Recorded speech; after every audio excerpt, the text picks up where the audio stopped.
जय श्री राम। आज हम लोग लेसन नंबर 7 पे पहुंच चुके हैं। भावों के विषय में सारी जानकारी हम लोगों ने ले ली है। आज से हम लोग राशियों के विषय में चर्चा करेंगे। राशियां हमारी 12 होती हैं। मेष, वृषभ, मिथुन, कर्क, सिंह, कन्या, तुला, वृश्चिक, धनु, मकर, कुंभ, मीन। ये हमारी 12 राशियां होती हैं। इनके नंबर्स जो पड़े हुए हैं, जिस क्रम में ये राशियां लिखी हुई हैं, इसी क्रम में इन राशियों को हमें याद करना होता है। नंबर के हिसाब से ही ज़्यादातर जगह राशियों को डिनोट किया जाता है। अब इन राशियों के अपने कुछ चिन्ह दिए हुए हैं, कुछ इनका सिंबल दिया हुआ है कि इन राशियों के सिंबल क्या होते हैं। सिंबल से हमें काफ़ी कुछ जानकारी उन राशियों के विषय में समझ में आती है कि अगर इस तरह का सिंबल है तो इन राशियों की प्रकृति इस तरह की होगी। देखिए सिंबल कौन कौन से होते हैं। मेष राशि का सिंबल है मेढ़ा यानी भेड़ा। वृषभ का सिंबल है बैल। मिथुन का सिंबल है पुरुष और स्त्री का जोड़ा। कर्क का सिंबल है केकड़ा, कीट। सिंह का सिंबल है शेर। कन्या का सिंबल है नौका में बैठी हुई स्त्री, एक हाथ में धान्य और दूसरे हाथ में भंवर जाल। तुला का सिंबल है व्यक्ति के हाथ में तराजू। वृश्चिक का सिंबल है बिच्छू। धनु का सिंबल है व्यक्ति धनुष ताने, निचला भाग अश्व का होता है उसका। एक व्यक्ति धनुष ताने हुए हाथ में, उसका निचला भाग अश्व का होता है, घोड़े का। मकर, मगरमच्छ, जिसका चेहरा हिरण जैसा होता है, बाकी हिस्सा मगरमच्छ का होता है। कुंभ, एक व्यक्ति हाथ में घड़ा लिए हुए है। मीन, दो मछलियां जिनके सिर और पूंछ विपरीत दिशा में होते हैं, इस तरीके से। ये इनके सिंबल है, ये इनके चिन्ह हैं। इन चिन्हों से हमें राशियों के विषय में काफी कुछ जानकारी प्राप्त होती है। अब इन राशियों के अलग अलग ग्रह स्वामी होते हैं। कौन कौन सी राशियों के कौन कौन से ग्रह स्वामी होते हैं वो बताता हूं। मेष राशि का स्वामी है मंगल। वृष का स्वामी है शुक्र। मिथुन का स्वामी है बुध। कर्क का स्वामी है चंद्रमा। सिंह का स्वामी है सूर्य। कन्या का स्वामी है बुध। तुला का स्वामी है शुक्र। वृश्चिक का स्वामी है मंगल। धनु का स्वामी है बृहस्पति। मकर का स्वामी है शनि। कुंभ का स्वामी है शनि। मीन का स्वामी है बृहस्पति। इस तरह से इन राशियों के ये स्वामी होते हैं। हमें जहाँ राशियों को क्रम से याद करना होता है, उसी तरह से हमें इनके स्वामियों को भी याद करना पड़ता है कि किस राशि का स्वामित्व किस ग्रह के पास है। अब इनको याद करने के लिए हमें क्या करना पड़ता है। ऐसे आसानी से लगता है बड़ा कठिन है याद करना है इसका ये। सिंह और कर्क, ये दो राशियां सिंगल होती हैं, जिनका कि सिर्फ एक एक स्वामी होता है। बाकी दो राशियों के एक स्वामी होते हैं। जैसे मेष राशि का और वृश्चिक राशि का स्वामी मंगल है। अब आपको याद करने के लिए एक सूत्र बता देता हूं कि एक ऑड राशि एक इवन राशि, इनका स्वामी एक ग्रह होता है।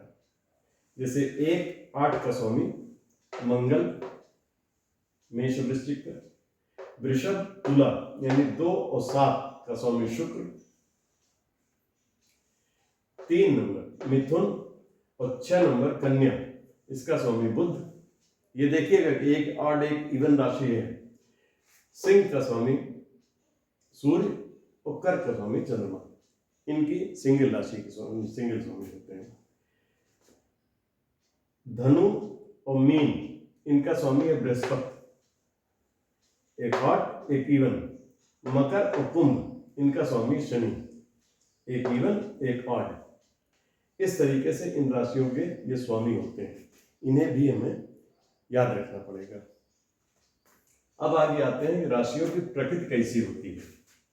ये चर राशियां होती हैं, स्थिर राशियां होती हैं, द्विस्वभाव राशियां होती हैं।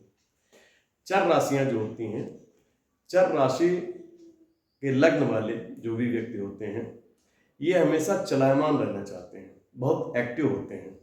इन्हें जब तक ये चलते फिरते रहेंगे, बदलाव अपनी चीज़ों में करते रहेंगे, तब तक ये बिल्कुल ठीक रहेंगे।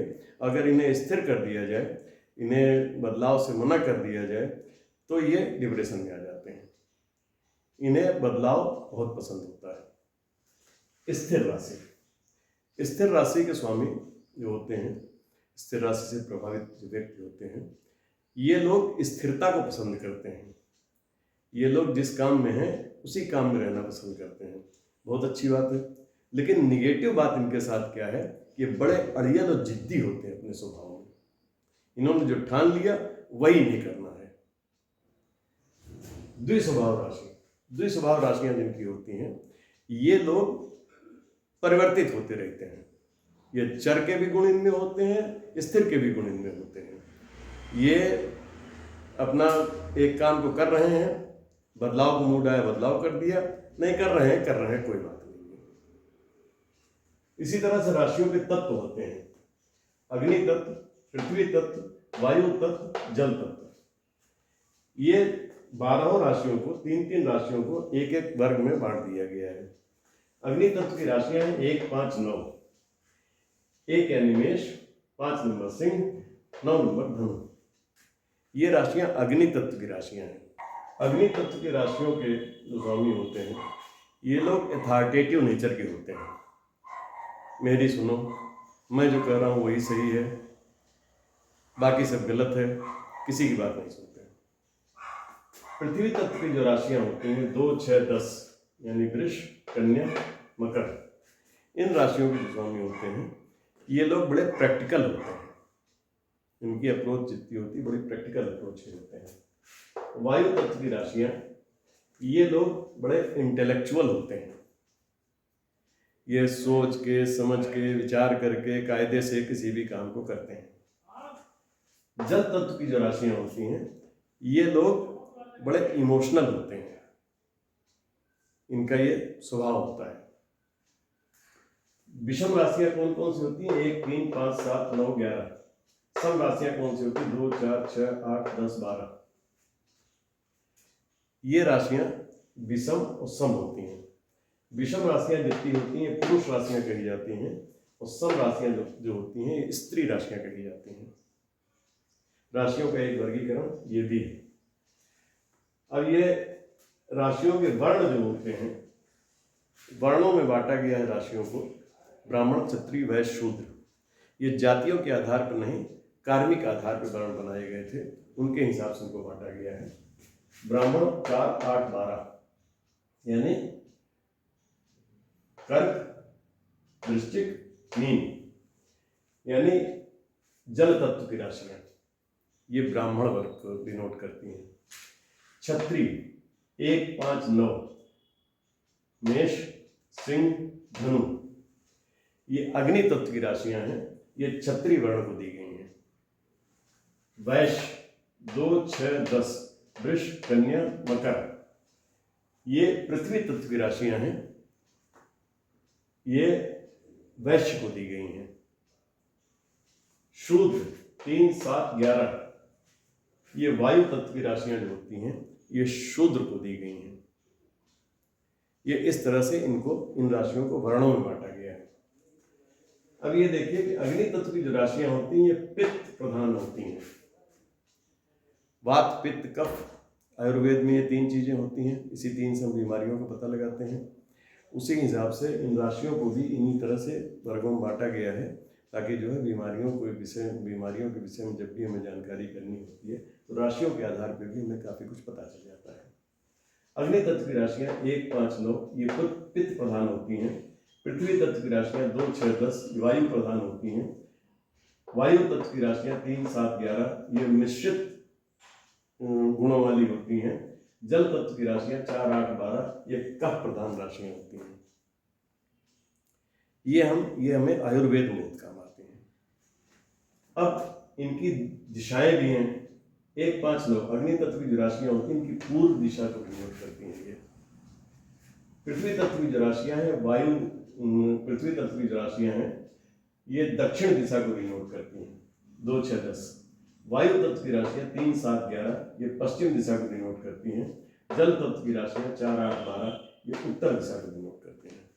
इस तरह से हमें राशियों से दिशाओं का ज्ञान होता है, बीमारियों का ज्ञान होता है, हमें स्त्री राशियां, पुरुष राशियां ये समझ में आ गई। चर स्थिर दो स्वभाव, ये 3 वर्ग हैं, इसमें बांटी गई हैं, ये समझ में आ गई। हमें इनके राशियों के स्वामी समझ में आ गए, कौन कौन से होते हैं। राशियों का हमें सिंबल क्या है ये समझ में आ गया। इतनी चीज़ें राशियों के विषय में पता हुए। इसके बाद हम लोग विचार करेंगे कि राशियों के गुण धर्म के विषय में। अभी तक अगर आपने हमारे चैनल को सब्सक्राइब नहीं किया है, सब्सक्राइब कर दें, बेल आइकन जरूर दबा दें ताकि आपको समय से नोटिफिकेशंस प्राप्त होते रहें। जय श्री राम।